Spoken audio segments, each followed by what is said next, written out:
भारत की प्रमुख sports tech company dream sports ने घोषणा की है कि उसका फिनटेक प्लेटफॉर्म ड्रीम मनी 30 जुलाई 2026 से अपनी सेवाएं पूरी तरीके से बंद कर रहा है। ड्रीम मनी की शुरुआत अगस्त 2025 में ड्रीम स्पोर्ट्स ने अपने कारोबार को केवल फैंटेसी स्पोर्ट्स तक सीमित न रखते हुए फिनटेक क्षेत्र में विस्तार करने के उद्देश्य से की थी। इस प्लेटफॉर्म के माध्यम से ग्राहकों को mutual fund, digital gold, fix deposit और लोन जैसी वित्तीय सेवाएं उपलब्ध कराई जाती थी। लेकिन अब कंपनी ने अपनी वेबसाइट पर नोटिस जारी कर बताया है कि 30 जुलाई के बाद ड्रीम मनी का संचालन पूरी तरीके से बंद कर दिया जाएगा।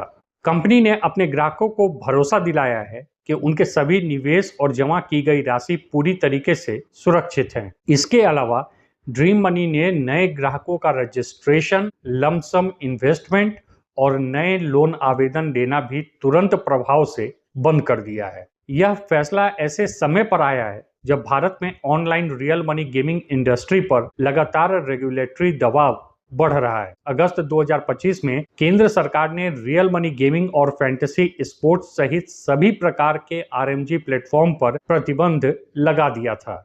इतना ही नहीं, स्थिति और गंभीर तब हो गई जब इस वर्ष सुप्रीम कोर्ट ने सरकार के उस फैसले को बरकरार रखा जिसमें रियल मनी गेमिंग प्लेटफॉर्म पर लगाए गए दाव यानी कि फेस वैल्यू ऑफ बेट्स की पूरी राशि पर 28% जीएसटी को वैध माना। इस फैसले के बाद ड्रीम 11 सहित कई बड़ी ऑनलाइन गेमिंग कंपनियों पर हजारों करोड़ रुपए की जीएसटी देनदारी आने की संभावना जताई जा रही है। मीडिया रिपोर्ट के अनुसार अकेले ड्रीम 11 जैसी बड़ी कंपनियों पर 20,000 करोड़ रुपए से भी अधिक का संभावित टैक्स देनदारी हो सकता है। इतना ही नहीं, आरएमजी पर प्रतिबंध लगने के बाद ड्रीम 11 की लगभग 95% आय एक झटके में समाप्त हो गई थी। इसी कारण कंपनी द्वारा शुरू की गई कई व्यावसायिक योजनाओं पर भी असर पड़ रहा है और अब ड्रीम मनी को बंद करने का निर्णय लिया गया है।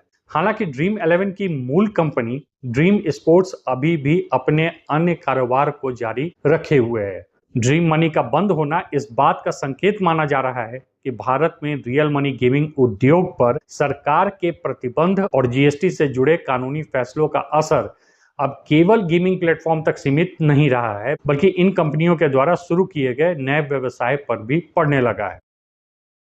बहरहाल, इस खबर के सामने आने के बाद कई लोगों के मन में यह सवाल उठ रहा है कि आखिर एक फिनटेक कंपनी का रियल मनी गेमिंग पर लगे प्रतिबंध से क्या संबंध है, जबकि ड्रीम मनी खुद कोई रियल मनी गेमिंग प्लेटफॉर्म तो था ही नहीं। तो दरअसल यह कहानी ड्रीम स्पोर्ट्स के मुख्य कारोबार से जुड़ी हुई है। ड्रीम स्पोर्ट्स की सबसे बड़ी कमाई रियल मनी फैंटेसी स्पोर्ट्स से होती थी, यानी कि ड्रीम 11 प्लेटफॉर्म से। लेकिन केंद्र सरकार द्वारा आरएमजी पर प्रतिबंध लगाए जाने के बाद कंपनी का मुख्य सोर्स लगभग समाप्त हो गया। इसके बाद सुप्रीम कोर्ट के जीएसटी से जुड़े फैसले ने भी कंपनी पर संभावित फाइनेंशियल दबाव बढ़ा दिया है।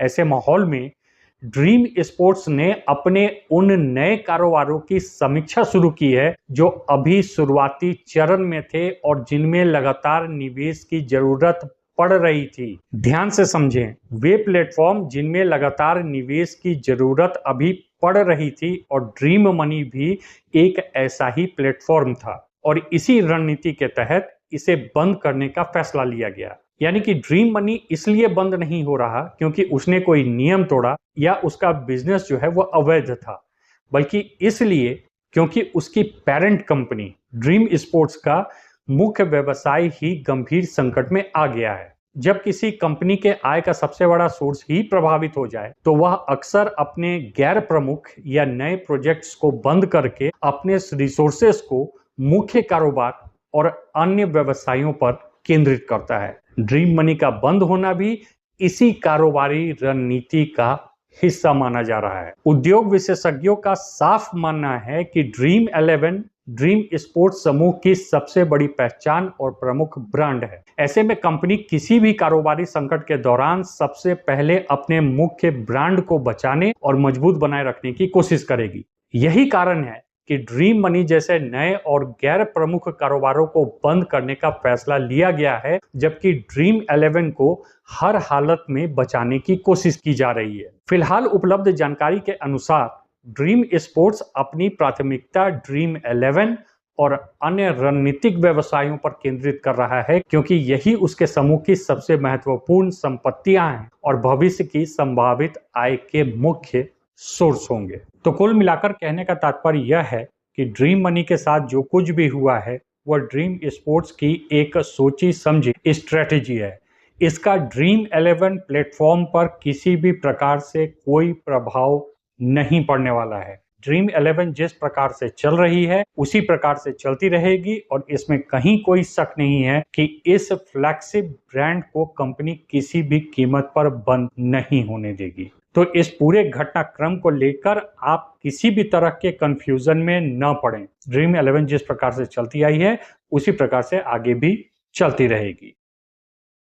इसके अलावा एक बात और समझें, बहुत सारे सब्सक्राइबर्स मुझसे पूछते हैं कि ड्रीम 11 ने सब्सक्रिप्शन मॉडल क्यों बंद कर दिया, या फिर यह जो रिवॉर्ड पोर्टफोलियो है जिसमें कभी 10 लाख का इनाम होता है, कभी 5 लाख का, कभी 500 का, यह इस प्रकार से वेरी क्यों कर रहा है। तो इस पूरे मामले को भी आप इस रणनीति के तहत समझ सकते हैं। जैसा कि मैंने आपको बताया कि कंपनी जो है अभी जीएसटी डिमांड के दबाव में है और कंपनी अपने हर गैर जरूरी कामों को रोक कर कैश इनफ्लो बढ़ाना चाहती है ताकि जरूरत के समय पर उसे काम आए। ड्रीम 11 का सब्सक्रिप्शन मॉडल बंद होना यह नहीं दर्शाता है कि उसने हमेशा के लिए बंद कर दिया, या रिवॉर्ड का कम ज्यादा होना यह भी नहीं दर्शाता है कि इस प्लेटफॉर्म में कोई स्थिरता नहीं रही, बल्कि अभी जो प्रेजेंट सिचुएशन है जहां जीएसटी का दबाव है, रेगुलेटरी स्टेटस क्लियर नहीं है और सबसे बड़ी बात कि अब ड्रीम स्पोर्ट्स को पहले सोशल गेम्स में रजिस्ट्रेशन भी कराना जरूरी है, क्योंकि online gaming authority of India का वेबसाइट आ चुका है। सोशल गेम्स या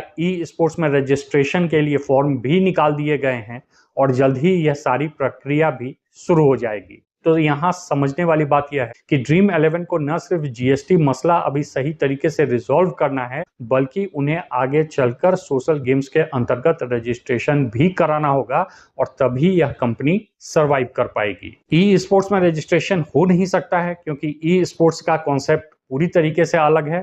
तो जो राह ड्रीम स्पोर्ट्स के लिए बच रहा है वह यही है कि वह अपने आप को सोशल गेम्स में रजिस्टर करा ले, तो एटलीस्ट सब्सक्रिप्शन या फ्री टू प्ले मॉडल को वह सही तरीके से चला पाएगी, जब तक कि आरएमजी पर कोई फाइनल डिसीजन नहीं हो जाता सुप्रीम कोर्ट के द्वारा या सरकार के द्वारा। अभी जो आप ड्रीम 11 को देख रहे हो वह सिर्फ एक सर्वाइवल मॉडल है, वो सही मायने में सब्सक्रिप्शन या फ्री टू प्ले मॉडल भी नहीं है। वह एक सर्वाइवल मॉडल है जहां कंपनी सर्वाइव कर रही है और किसी प्रकार से अपने सब्सक्राइबर्स को इंगेज करके रखना चाहती है। लेकिन आप देखोगे कि भविष्य में जैसे ही यह जीएसटी का मैटर समाप्त होगा या फिर रेगुलेटरी क्लियरिटी आएगी, रजिस्ट्रेशन प्रोसेस आगे बढ़ेगा, ड्रीम 11 जो है इन सारे मुद्दे को सही तरीके से रिजॉल्व करता हुआ फिलहाल सब्सक्रिप्शन मॉडल तो लेकर वापस आएगा ही आएगा। हाँ, जहां तक बात रही आरएमजी के संबंध में, तो यह तो सुप्रीम कोर्ट के ऊपर निर्भर करता है कि आगे चलकर क्या जजमेंट सुप्रीम कोर्ट